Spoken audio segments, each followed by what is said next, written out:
incredible woman, as our new interim United States Attorney for the District of Columbia. That's a big deal. And I'd like to congratulate Jeanine and her whole family. And we have Christine with us, and Alex, I know, is in a very, very important place right now. And the two children, but they're not children anymore. And I've heard that, Christine, you're doing unbelievably well and very successful at a great law firm. So it's great to have you with us. Thank you very much. Over 5 decades, Jeanine Pirro, known by millions as Judge Jeanine, has devoted her life to the pursuit of justice, the defense of freedom, and the fair, equal, and impartial rule of law. And that's what she's about. She was a great DA. I remember her very well. She was as good as anybody I've seen. She began a career in 1975 as an assistant district attorney in Westchester County, New York, where she prosecuted violent crimes. And that was a serious prosecution. And she went after real criminals, not fake criminals like we seem to do today nowadays, people that shouldn't be prosecuted, including rape, murder, and was a tireless warrior on behalf of the most vulnerable people in our society. In that role, Jeanine helped create one of our country's first domestic violence bureaus. I think it was the first, Jeanine.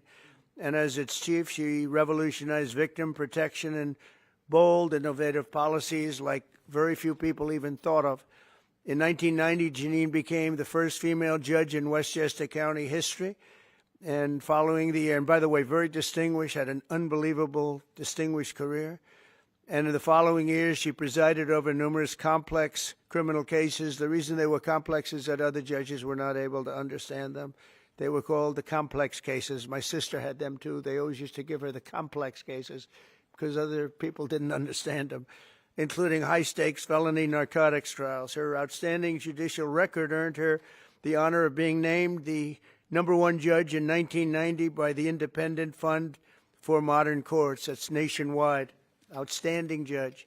The following year, Judge Jeanine was elected Westchester County District Attorney, became the top prosecutor for a jurisdiction that included some of the largest suburbs in New York City, including Yonkers and White Plains. It's a big deal.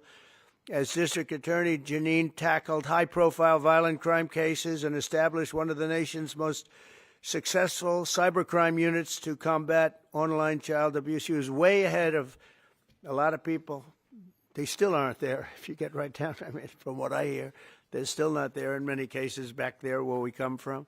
In addition to her stellar legal career, Jeanine also excelled in news media as you know, and she's become one of the most beloved political figures through her time on television, because she's been very, very successful at a thing called television. She got out of what she was doing, and frankly, she does them both great, but she's really, to me, she'll always be known as a great lawyer and a great prosecutor, which is what she's doing now. So Jeanine Pirro, I have no doubt, will be an exceptional U.S. Attorney for the District of Columbia, one of the truly most important positions in our country, of any position, where she will restore public safety in our nation's capital, break up vicious street gangs and criminal networks, and ensure equal justice under the law. You'll see very, very big improvements in the D.C. area, that I can promise you. So I want to congratulate Jeanine. I want to congratulate you and Christine and your whole family on this undertaking. And as you know, Pam Bondi is doing an unbelievable job as our real leader in the fight against crime. And Pam heard about this, and Pam said, I'll have to find time for Jeanine. She doesn't have time to do this, but for Jeanine she did, and she's going to be doing the swearing in. So, Pam, thank you very much for the great job you're doing and for swearing in our friend, Justice Jeanine. Good. Thank you. Come on up.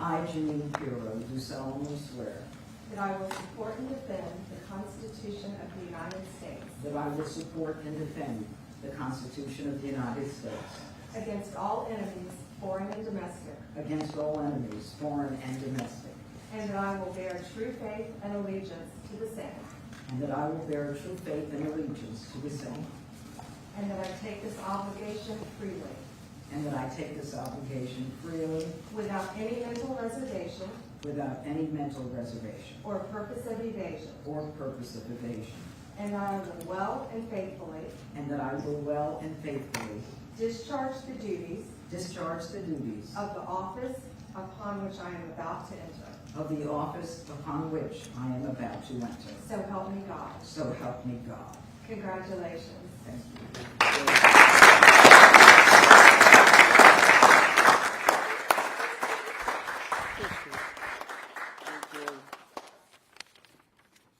Thank you, Mr. President, and thank you, Madam Attorney General, both my friends for many years. Long ago, I went to law school to study about justice and to bring justice to victims of violent crimes, women, children, and the elderly. I fought to give them a voice in a system that was both blind and deaf to their concerns. I dedicated my heart and soul to making sure that there was a system that responded to them. My profile and my prosecutorial successes garnered public attention, and my life took unexpected turns. Through all of this, President Trump, you have remained as steadfast as one of my earliest supporters and champions. You never wavered. You were always steadfast, trustworthy, and confident. Today, Mr. President, you bring me back to my roots. And it is a larger arena, but no less an arena where we need justice, where we need to send a message that justice will be honored in the District of Columbia. And just last week, here in our nation's capital, two people on the brink of beginning their life had hopes and dreams that were never realized because a cold-blooded murderer made a decision to shoot them down on the streets on a cold, rainy night in our nation's capital. This will not go without just accounting. My voice should be heard loud and clear. No more tolerance of hatred, no more mercy for criminals. Violence will be addressed directly with the appropriate punishment. And this city will again become a shining city on a hill in an America that President Trump has promised to make great again and will make safe again. Mr. President, America thanks you, and I thank you.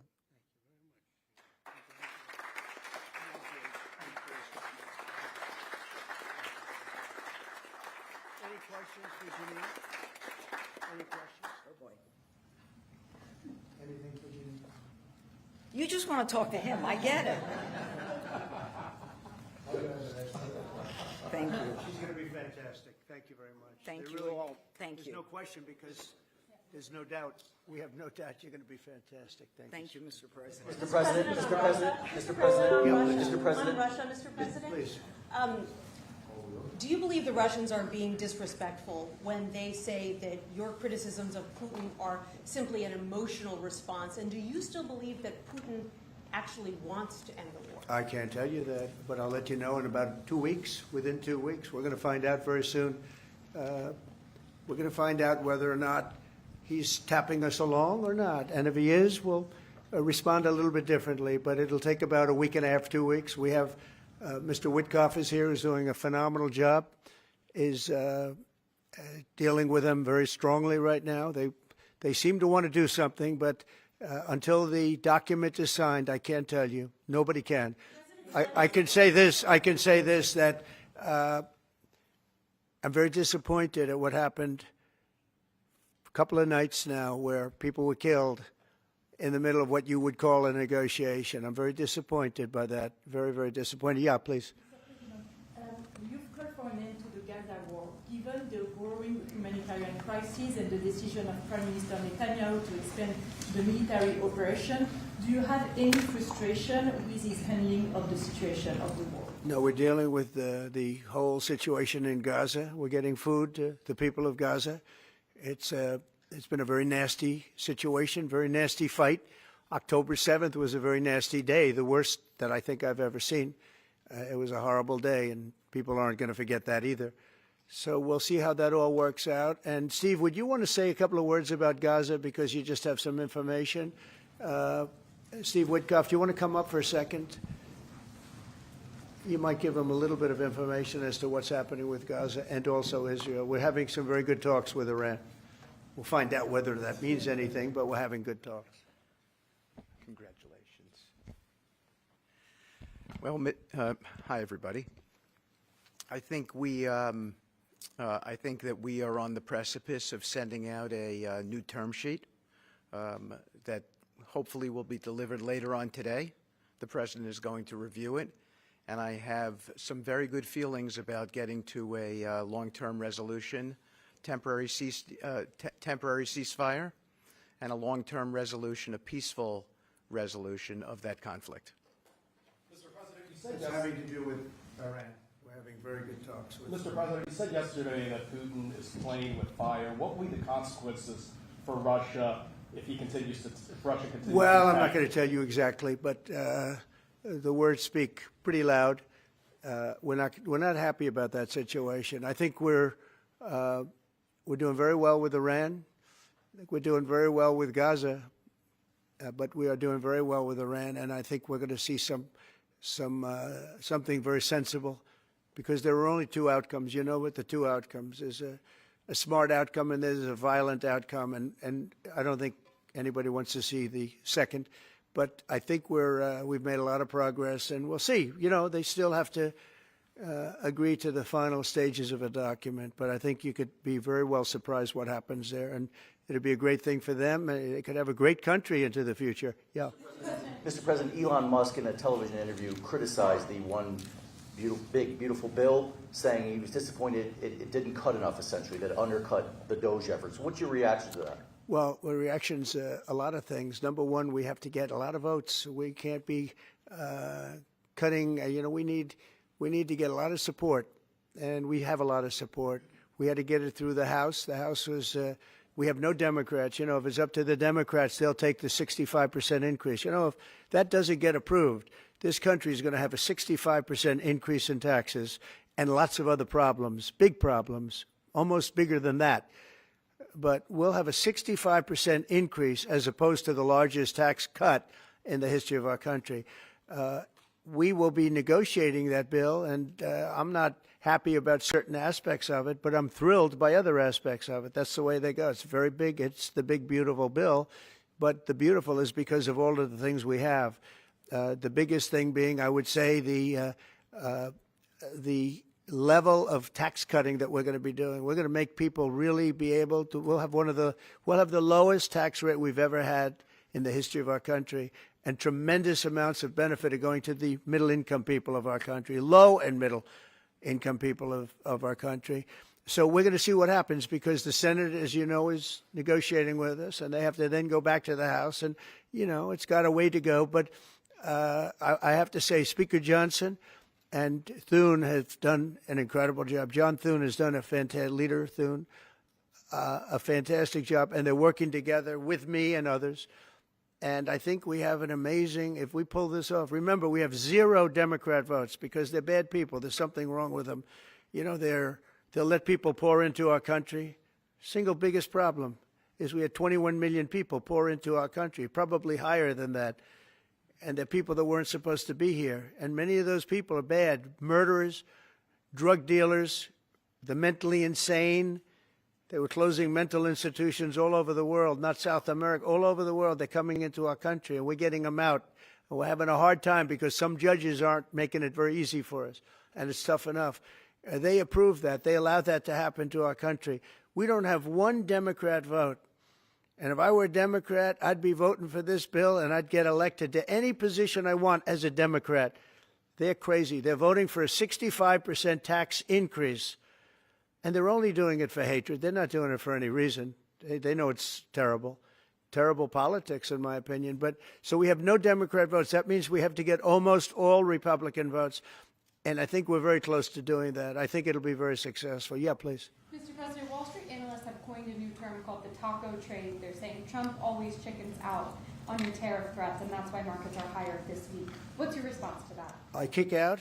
Chicken out. Oh, isn't that nice? Chicken out. I've never heard that. You mean because I reduced China from 145% that I set down to 100 and then down to another number? And I said you have to open up your whole country. And because I gave the European Union a 50% tax tariff, and they called up and they said, please, let's meet right now. Please, let's meet right now.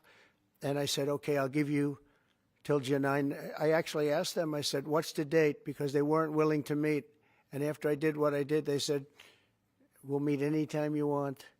And we have an end date of July 9th. You call that chickening out? Because we have $14 trillion now invested, committed to investing when Biden didn't have practically anything. This country was dying. You know, we have the hottest country anywhere in the world. I went to Saudi Arabia. The king told me. He said, you got the hottest we have the hottest country in the world right now. 6 months ago, this country was stone cold dead. We had a dead country. We had a country people didn't think it was going to survive, and you ask a nasty question like that. It's called negotiation. You set a number. And if you go down, you know, if I set a number at a ridiculous high number and I go down a little bit, you know, a little bit, they want me to hold that number, 145% tariff. Even I said, man, that really got up. You know how it got? Because of fentanyl and many other things, and you added it up. I said, where are we now? We're at 145%. I said, whoa, that's high. That's high. They were doing no business whatsoever, and they were having a lot of problems. We were very nice to China. I don't know if they're going to be nice to us, but we were very nice to China. And in many ways, I think we really helped China tremendously because, you know, they were having great difficulty because we were basically going cold turkey with China. We were doing no business because of the tariff, because it was so high. But I knew that. But don't ever say what you said. That's a nasty question. Go ahead. To me, that's the nastiest question. Wait a minute. Wait. Go ahead, please.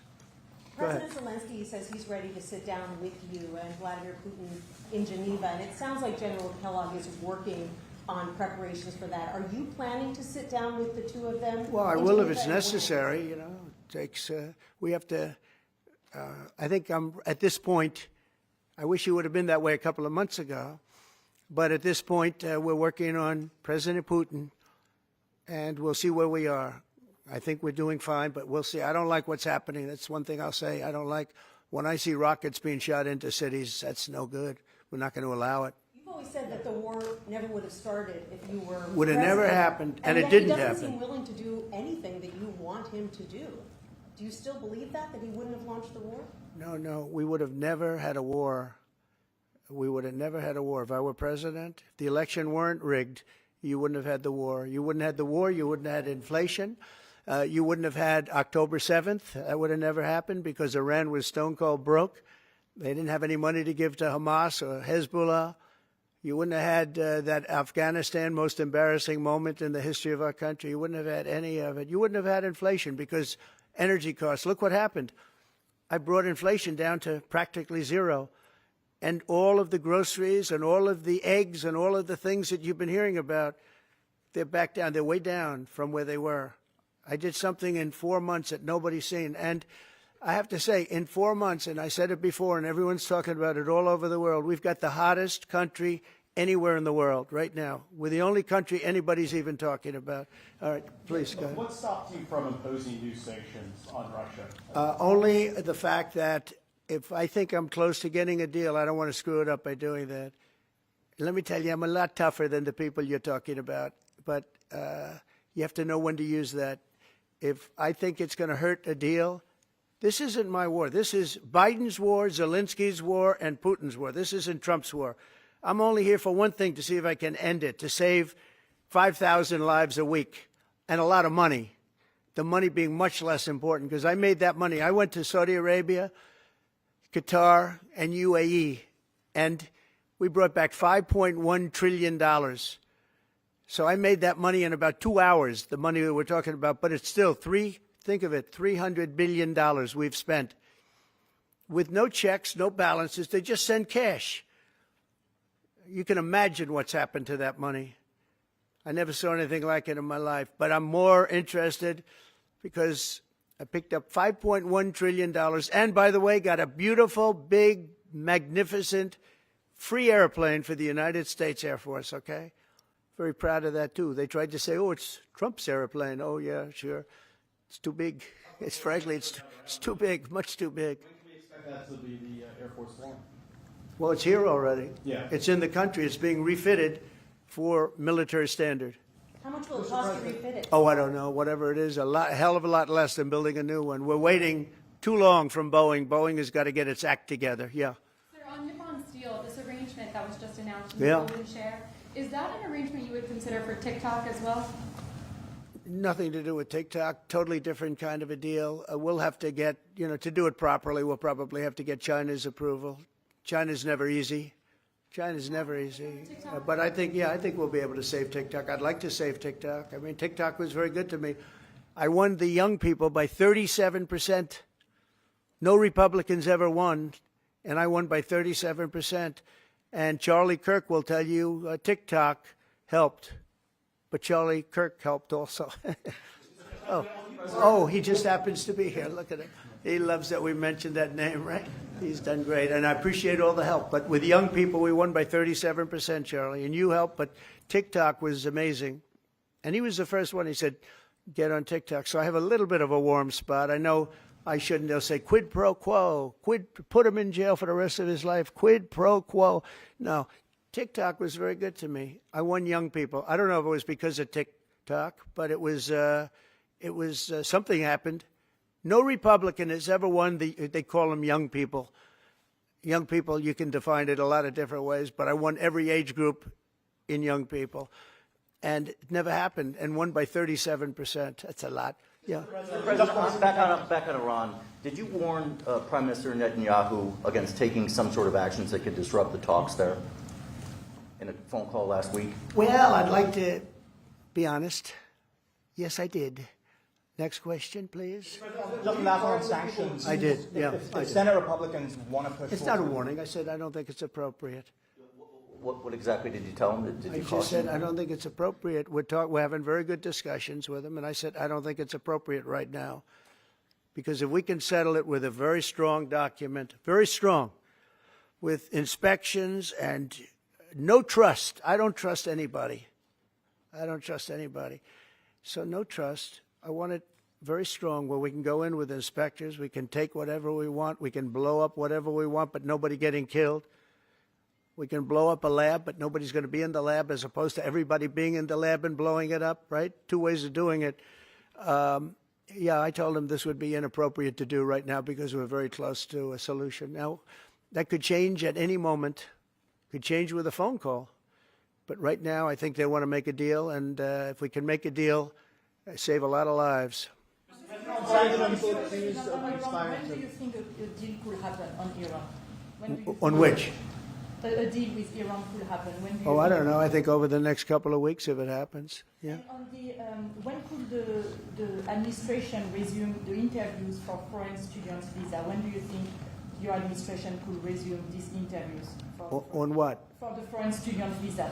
Yesterday there was... For the French visa? For the French too, but all the foreign students.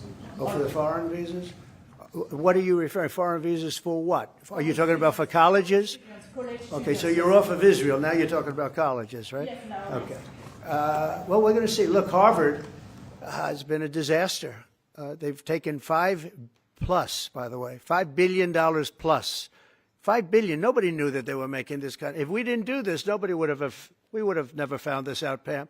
They're taking $5 billion. And I'd rather see that money go to trade schools. And by the way, they're totally anti-Semitic at Harvard, as you know, and some other colleges too, in all fairness to them. And it's been exposed, very exposed. And I think they're dealing very badly. Every time they fight, they lose another $250 million. Yesterday we found another $100 million. And they have, they have a fund, an endowment, $52 billion. All right? They get a lot of that from the United States. And I think it's ridiculous. I think this, everyone's coming up to me saying, we love the idea of trade schools. with that kind of money, and money from others, but money from them, you can have the best trade schools anywhere in the world. You give them to Iowa, Indiana, lots of good states, well-run states, and you give them the money, they can only be used for trade schools, and they'll teach people how to build motors and cars and AI. You know, the AI, we're building plants, we're building hundreds of billions of dollars worth of AI plants, already started, many of them. We've never had a boom like we're having now. You're going to see it. There's never been anything like it. So we're up to about $14 trillion in investments. There's never been anything even close. You look at Biden, this guy, they had people leaving as opposed to investing. And they're doing it because of November 5th, and they're doing it because of the tariffs. The tariffs have been tremendous. I can promise you, and I have great respect for the people at the European Union, they wouldn't be over here today negotiating if I didn't put a 50% tariff on. The sad thing is now when I make a deal with them, it's something much more reasonable. They'll say, oh, he was chicken. He was chicken. That's so unbelievable. I usually have the opposite problem. They say, you're too tough. Mr. President, on Harvard, there were some Jewish students protesting on campus yesterday. They said they don't want you making these huge cuts, cutting off student visas to Harvard in their name, because they feel Harvard like it has makes to show them us. more of a target. Okay, Harvard has to show us their lists. They have foreign students. About 31% of their students are foreign-based, almost 31%. We want to know where those students come. Are they troublemakers? What countries do they come? And we're not going to, if somebody is coming from a certain country and they're 100% fine, which I hope most of them are, but many of them won't be, you're going to see some very radical people. They're taking people from areas of the world that are very radicalized, and we don't want them making trouble in our country. So I saw yesterday that in the middle of the UK, there was a nice young man. He wants to go back to school at Harvard, and he looked good to me, but I want to check his past. But we want to be able to see why, these countries aren't helping us. They're not investing in Harvard and all of we are. So why would 31%, why would a number so big? I think, number one, I think they should have a cap of maybe around 15%, not 31%. We have people who want to go to Harvard and other schools. They can't get in because we have foreign students there. But I want to make sure that the foreign students are people that can love our country. We don't want to see shopping centers exploding. We don't want to see the kind of riots that you had. And I'll tell you what, many of those students didn't go anywhere. Many of those students were troublemakers caused by the radical left lunatics in this country. All right, one more question. President, on Harvard, Yeah, go ahead, please. Will you pardon the people who are accused of conspiring to kidnap Michigan Governor Gretchen Whitmer? I'm going to look at it. I will take a look at it. It's been brought to my attention. I did watch the trial. It looked to me like somewhat of a railroad job. I'll be honest with you. It looked to me like some people said some stupid things. They were drinking, and I think they said stupid things. But I'll take a look at that. And a lot of people are asking me that question from both sides, actually. A lot of people think they got railroaded. A lot of people think they got railroaded. And probably some people don't. One more. Go ahead. Yeah. Go ahead. How will the confrontation with Harvard end? You will see. I don't know. I don't know. Harvard's got to behave themselves. Harvard is treating our country with great disrespect, and all they're doing is getting in deeper and deeper and deeper. They've got to behave themselves. I'm looking out for the country and for Harvard. I want Harvard to do well. I want Harvard to be great again, probably, because how could it be great? How could it be great when you have Harvard announced 2 weeks ago that they are going to teach remedial mathematics, remedial, meaning they're going to teach low-grade mathematics, like 2 + 2 is 4.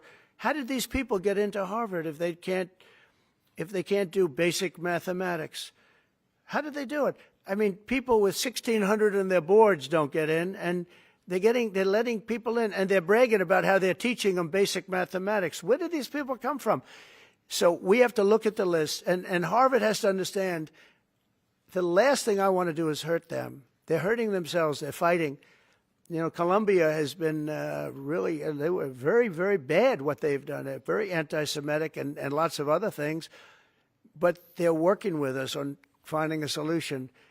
And, they're taking off that hot seat. but Harvard wants to fight. They want to show how smart they are, and they're getting their ass kicked. Thank you very much, everybody. Thank you, guys. Thank you, guys. Headed right back out this door. Thanks, guys. Thank you. You're so great. You are so great. Thank you. Thank you. Good luck, everybody.